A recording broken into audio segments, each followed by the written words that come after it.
পরীক্ষা করার ১ নম্বর পদ্ধতি, যে কোনো আরবি মাসের প্রথম বৃহস্পতিবার থেকে এই আমলটা শুরু করতে হবে। প্রথমে আমরা যেটা বলেছি, আমিল হওয়ার নিয়ম। আমিল হওয়ার জন্য ওই যে আয়াতটা বললাম, এই সূরার এই আয়াতটা আপনাদের পড়তে হবে ১১০০ বার করে। ১১০০ বার করে এই আয়াতটা পড়তে হবে। ১১০০ বার পরে আপনি প্রথমে ইস্তেগফার পড়বেন, তারপর দরুদ শরীফ, তারপর ওই আয়াতটা ১১০০ বার পড়বেন রাত্রি ঈশার নামাজের পর। পরে আপনি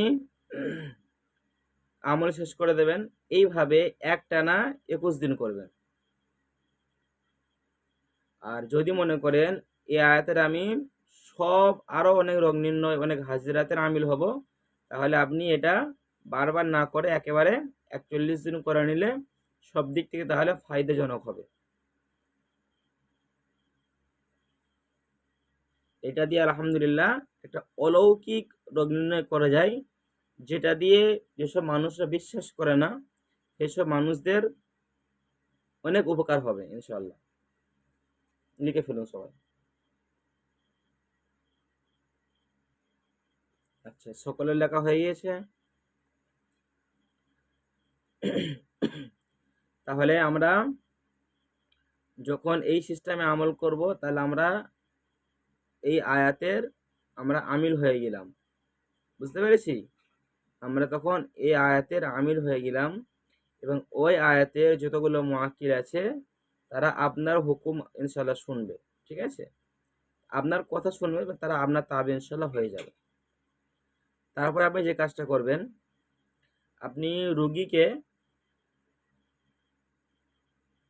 উজু করে বসাবেন আপনার সামনে।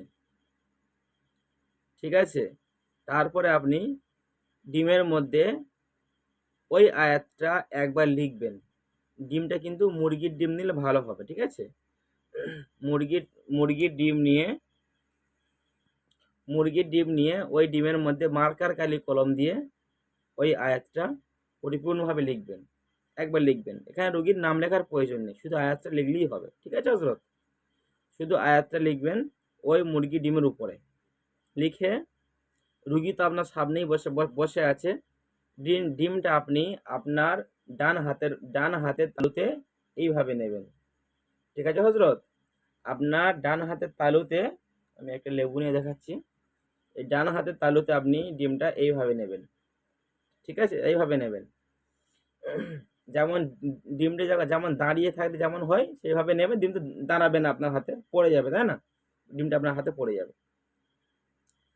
এই হাতে নিলেন, নিয়ে আপনি আল্লাহর কাছে আরজি করবেন, এ আমার রব্বি আল্লাহ, এই রোগীর রোগ নির্ণয় করার জন্য আল্লাহ আমি বসেছি। এই রোগীর আসলে কিসের সমস্যা হয়েছে রব্বি আল্লাহ, আপনি আমাকে জানার তৌফিক দান করুন। ঠিক আছে? তারপরে আপনি মুআক্কিলাদেরকে হুকুম লাগাবেন, হে এই সূরার এই আয়াতের নুরি মুআক্কিলগণ, আমার পক্ষ হইতে তোমাদের সালাম। তোমরা আকাশে বাতাসে, পাহাড় পর্বতে, ঘুমন্ত অবস্থায়, জাগন্ত অবস্থায়, তোমরা যেখানেই থাকো, অনুগ্রহ করে আমার সালামটি গ্রহণ করুন। এই রোগীর নাম বলবেন। তখন এই রোগীর নাম ধরুন বলবেন আব্দুল্লাহ বিন আব্দুর রহমান। আব্দুল্লাহ রোগী, তার বাপের নাম কি? আব্দুর রহমান। আব্দুল্লাহ বিন আব্দুর রহমান এভাবে বলতে পারেন। নাহলে বলবেন যে অমুকের ছেলে অমুক, আব্দুর রহমানের ছেলে আব্দুল্লাহ। এভাবে বললেন। এই রোগীর শরীরে যদি কোনো জিন শয়তানের কোনো খব্বিসের যে আকর্ষণ থাকে, তাহলে এই ডিমটা তোমার আল্লাহর হস্তে, ডিমটা আমার হাত থেকে উঁচু হয়ে যাক, ডিমটা সোজা হয়ে যাক। আপনি এভাবে নিয়ত করে আপনি ওই লেবুর মধ্যে ফুঁক দেবেন। ঠিক আছে হযরত? লেবুর মধ্যে ফুঁক দেবেন। ফুঁক দেওয়ার পর আপনি বারবার সূরা ইখলাস পড়তে থাকবেন। আপনি প্রায় ১ মিনিট ২ মিনিট অপেক্ষা করবেন। যদি ডিম না দাঁড়ায় তাহলে আপনি আরও একবার করবেন। একই সিস্টেমে, একই আমলে। আবারও যদি না দাঁড়ায় আরও একবার করবেন। এরকম মোট আপনি 5 বার করবেন।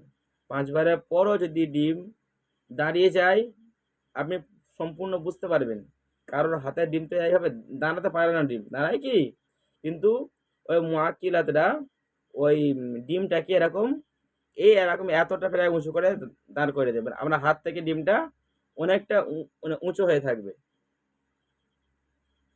অনেকটা উঁচু হয়ে থাকবে।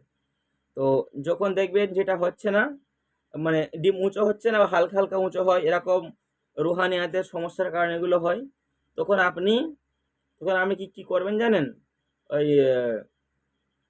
সূরা বাকারার নম্বর আয়াতটা আপনি মনে মনে পড়বেন, মনে মনে পড়বেন, আর দূর থেকে এরকম ডিমটাকে টানতে থাকবেন। আয়াতটা পড়বেন, দূর থেকে এরকম ডিমটাকে এরকম বিসমিল্লাহ আল্লাহু আকবার বলে এরকম টানতে থাকবেন। দেখবেন ডিমটা ইনশাআল্লাহ আপনার হাত থেকে ইনশাআল্লাহ খানিকটা উঁচু হয়ে যাবে। যদি আপনার হাত থেকে ডিমটা খানিকটা উঁচু হয়ে যায়, তাহলে আপনি বুঝে নেবেন এই রুগীর জিনের সমস্যা, জাদুর সমস্যা, খন্নাসের সমস্যা, যে কোন রকম সমস্যা এই রুগীর হতে পারে। বুঝতে পেরেছেন? আর এটা 5 বার ট্রাই করবেন। 5 বার পড়ার পর যদি এই রুগীর যদি কিছু না হয়, তাহলে আপনি বুঝে নেবেন এই রোগীর মানসিক সমস্যা, তাকে মানসিক ডাক্তার দেখাতে হবে। তার জ্বর হতে পারে, কাশি হতে পারে, সর্দি হতে পারে, তার পেটের মধ্যে কোনো সমস্যা হতে পারে। এইভাবে আপনি রোগ নির্ণয়টা ভালোভাবে ইনশাল্লাহ করতে পারবেন। এটা পরীক্ষিত এবং মুজাররব। এটা খুব আকর্ষণীয় একটা আমল। সকলে লিখে ফেলুন।